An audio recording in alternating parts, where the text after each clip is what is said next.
हाँ जी, क्वेश्चन पढ़ना स्टार्ट करो। Define the term proton number.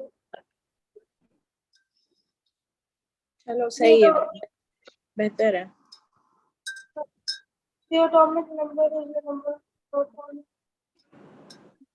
भाई एटॉमिक नंबर तो अलग चीज होती है ना, होती एक ही चीज है, बट अगर ये डिफाइन करने की बात करें तो फिर आप प्रोटॉन नंबर को, एटॉमिक नंबर तो होता है प्रोटॉन नंबर, ये बात तो सही है, बट होता क्या है, डेफिनेशन क्या होगी एटॉमिक नंबर और प्रोटॉन नंबर की?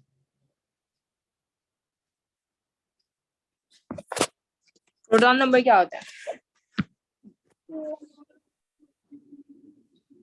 सिंपल सा है,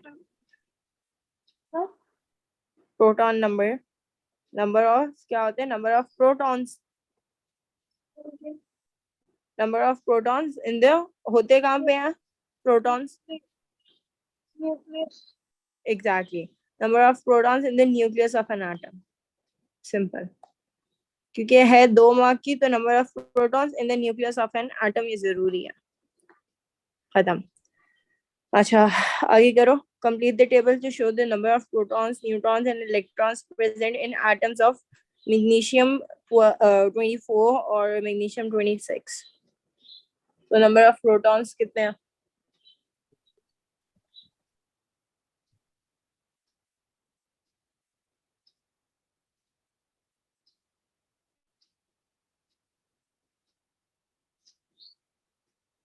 Protons 12. न्यूट्रॉन्स कितने हैं?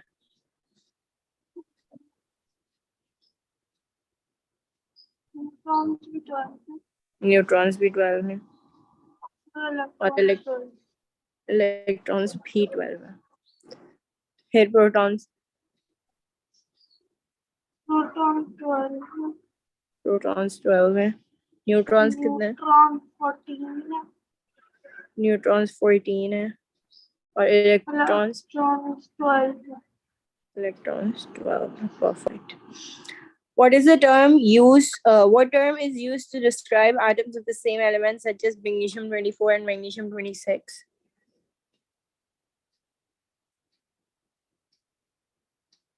Isotopes.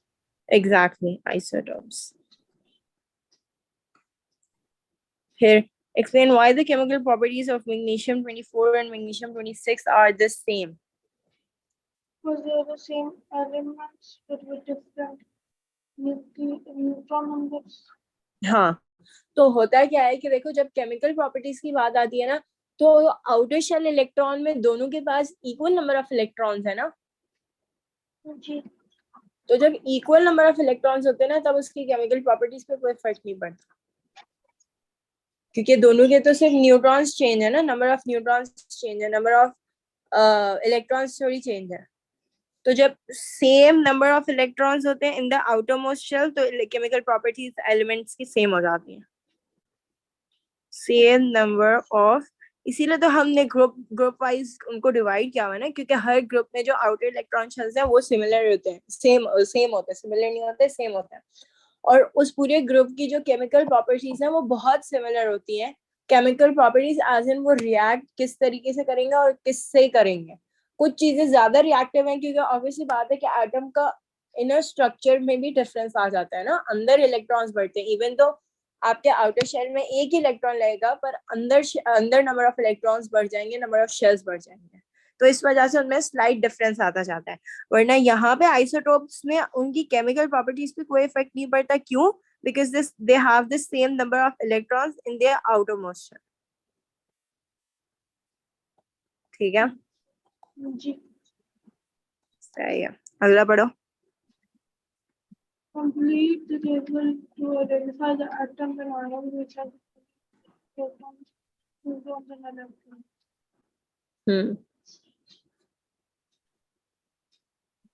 तो अभी आप कैसे आइडेंटिफाई करोगे, कौन सी चीज देख के? मैंने आपको बताया था ना, एलिमेंट्स की एक ऐसी चीज होती है जो कभी भी चेंज नहीं हो सकती, तो वो कौन सी चीज होती है? Exactly, protons. तो आप देखो प्रोटॉन नंबर आपको गिवन है, इवन तो न्यूट्रॉन इलेक्ट्रॉन नंबर भी गिवन है, बट वो चेंज हो सकता है, प्रोटॉन नंबर कभी भी चेंज नहीं हो सकता। तो जाओ पीरियोडिक टेबल पे और जो है, बल्कि मैं खोल देती हूँ पीरियोडिक टेबल, एक मिनट तो मुझे। प्रोटॉन नंबर पे जाके देखोगे आप और एलिमेंट आइडेंटिफाई करोगी, तो ये है 4 और 17 पहला और 4 पहला कौन सा? हीलियम हाँ पहला बेरिलियम है। हीलियम है। हीलियम प्रोटॉन नंबर और देखो, हीलियम नहीं नहीं मेरी बात सुनो, हीलियम बोल रही हो या बेरिलियम बोल रही हो? अच्छा प्रोटॉन नंबर चाहिए हमें, बेरिलियम बेरिलियम होगा, एक बेरिलियम हो गया, और 17 किसका है? क्लोरीन क्लोरीन का है। तो अब अगर मैं बेरिलियम और क्लोरीन पे जाऊं, अब आपको एज इट इज कॉपी नहीं करना, आपको जो है बेरिलियम लिखा आपने, बेरिलियम के पास 4 है, और इसमें वो मास नंबर कितना हो जाएगा? 9 हो जाएगा, क्योंकि 4 + 5 जो होता है वो 9 हो गया आपका। और कोई चार्ज आएगा इस पे? पॉजिटिव पॉजिटिव चार्ज आएगा? जी क्यों? ठीक इसके इसके नंबर ऑफ प्रोटॉन्स और नंबर ऑफ इलेक्ट्रॉन्स सेम है, यानी इस एटम में प्लस पॉजिटिव है और नेगेटिव, सॉरी पॉजिटिव 4 है और पॉजिटिव 4 है और -4 है, तो इसमें कोई चार्ज होगा? नहीं नहीं होगा, तो ये न्यूट्रल हो जाएगा। अच्छा नेक्स्ट आपने मुझे बताया था क्लोरीन, क्लोरीन का 17 हो जाएगा, और नंबर ऑफ एटॉमिक नंबर कितना हो जाएगा? मास नंबर, मास नंबर 37 37 हो जाएगा, और इस पे कोई चार्ज होगा?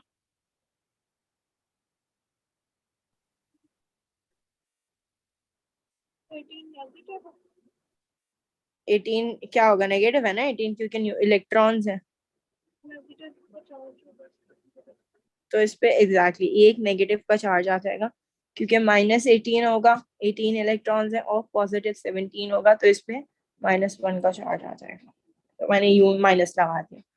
ठीक है। अच्छा state the electronic structure of the following atom and ion. अब इसका इलेक्ट्रॉनिक स्ट्रक्चर डिटरमाइन करने के लिए आपको कौन सा नंबर चाहिए होता है? एटॉमिक एटॉमिक नंबर चाहिए होता है। तो एल्यूमिनियम और सल्फर का अगर हम देखें, एक मिनट, नंबर 13 हाँ एल्यूमिनियम का 13 है और सल्फर का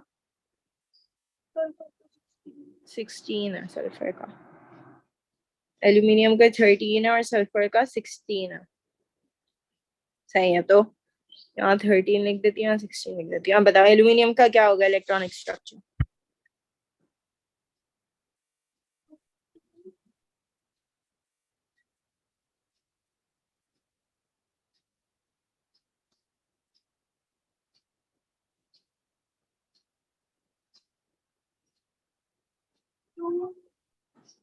टू 2 8 और 3, परफेक्ट। और ये सल्फर 2 नेगेटिव का, ये सल्फर 2 नेगेटिव का क्या मतलब है?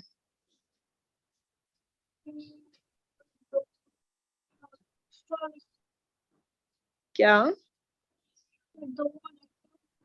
2 इलेक्ट्रॉन्स इसने क्या किए हैं?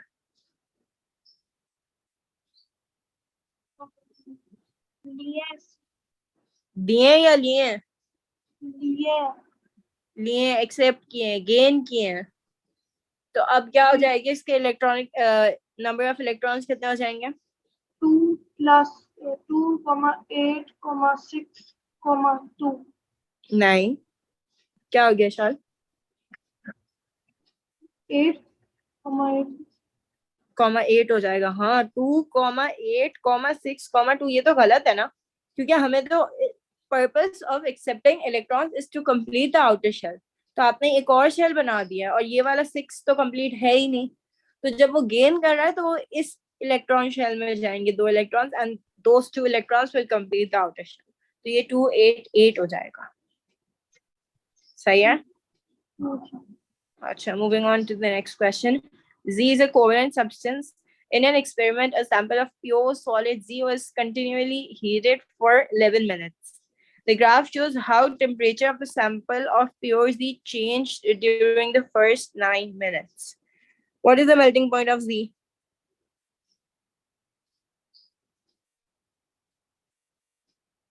80. Perfect, 80. The sample of Z began to boil at 9 minutes. It would boil for 2 minutes. Using this information to sketch on the grid how the temperature of the sample of pure Z changed between 9 and 11 minutes. तो ये कैसे करेंगे? ये है 9 minutes. ये रहा, यहाँ से लेके बेसिकली ये ग्राफ जो बना हुआ है हमारा. तो अब यहाँ से लेके 11 मिनट्स के बीच में वो बॉयल हो रहा है, तो ग्राफ किस तरीके की शेप का होगा?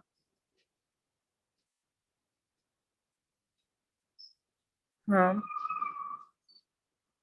11 मिनट्स तक बॉईल हो रहा था. हाँ 2 मिनट बोला है ना, 2 मिनट बॉयल हो रहा है.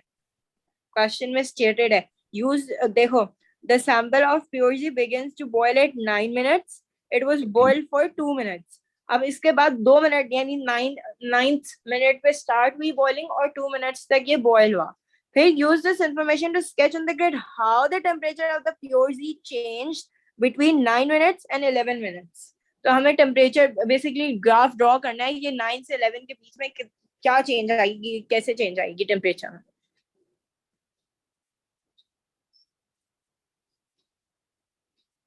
सीधी लाइन. सीधी लाइन. सीधी एज इन वर्टिकल या हॉरिजॉन्टल?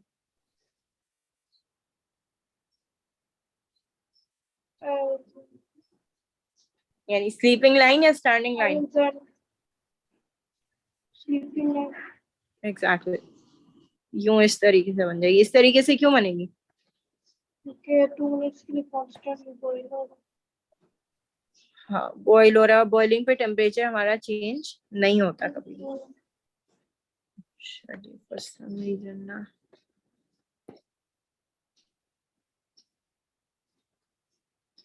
इस तरीके से बन जाएगी. अच्छा, the sample of pure Z was continually heated between 2 minutes and 5 minutes. यहाँ से लेके यहाँ तक की बात कर रहे हैं.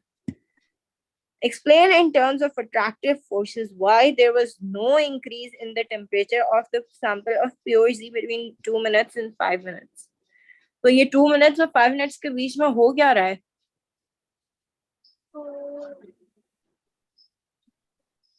जो एटम के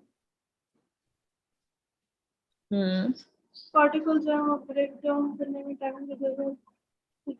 तो एग्जैक्टली. टाइम हीट हो रहा है तो वो ब्रेक डाउन कर देंगे. अच्छा जी.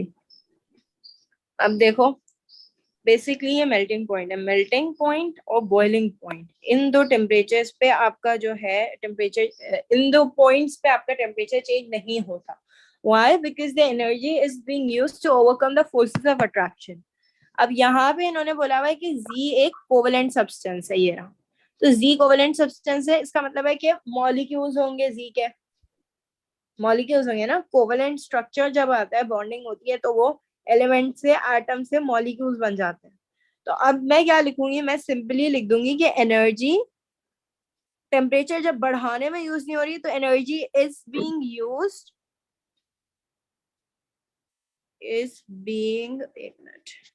used to overcome forces of attraction between क्या, molecules या atoms? Molecule. Very good. molecules क्यों? एटम के एटम के भीतर एग्जैक्ट नहीं, क्या? वापस बोलो. एटम को ब्रेक डाउन कर देगा एटम की नहीं, एटम्स देखो, इस केस में एटम्स इसलिए नहीं है क्योंकि ये एक कोवेलेंट कंपाउंड है.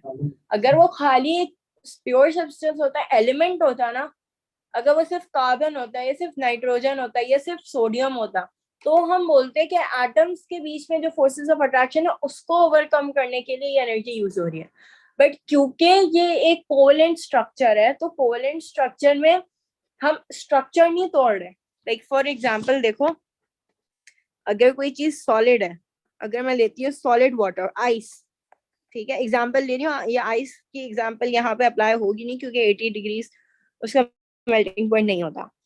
अगर मैं आइस की एग्जांपल ले रही हूँ तो ये H2O के मॉलिक्यूल्स कुछ इस तरीके से होंगे, ठीक है, और ये H, ये O, ये H, ये ऐसे इतने सारे इसके मॉलिक्यूल्स होंगे, और उनमें जो, अगर ये सॉलिड स्टेट में होगा, उनमें भी है ना फोर्सेस ऑफ अट्रैक्शन होंगी, इस तरीके से वो करीब करीब होंगे, ठीक है। अब जब मैं उनको हीट करूंगी ना, तो जो सेपरेशन आएगी ना, वो सेपरेशन इनके बीच में इस तरीके से आएगी कि ये मॉलिक्यूल सेपरेट होंगे। एटम सेपरेट होने का मतलब हो जाएगा कि वो H अलग हो रहा है, O अलग हो रहा है, ये सेपरेट हो रहे हैं और H सेपरेट हो रहा है। तो हमारा मॉलिक्यूल टूट नहीं रहा, क्योंकि ये जब लिक्विड बनेगा तो भी ये H2O ही रहेगा। इस वजह से ये मॉलिक्यूल सेपरेट हो रहे हैं। ये एक मॉलिक्यूल है, ये एक मॉलिक्यूल इस वाले मॉलिक्यूल से सेपरेट हो रहा है। इस केस में हम एटम्स नहीं बोल सकते। बट अगर हाँ सिर्फ आपका हाइड्रोजन होता, फॉर एग्जाम्पल सिर्फ आपका हाइड्रोजन होता, हाइड्रोजन भी नहीं, कार्बन है, अब कार्बन अगर सॉलिड में होगा तो इसका ये इस तरीके से कार्बन कार्बन कार्बन, अब मैं जो सेपरेट करूंगी, अब मैं एटम्स को ही सेपरेट करूंगी, अब ये एटम्स ही सेपरेट होंगे। कार्बन कार्बन जब थोड़े थोड़े दूर हो जाएंगे तो वो लिक्विड बन जाएगा। बट इस केस में मैं मॉलिक्यूल सेपरेट कर रही हूँ।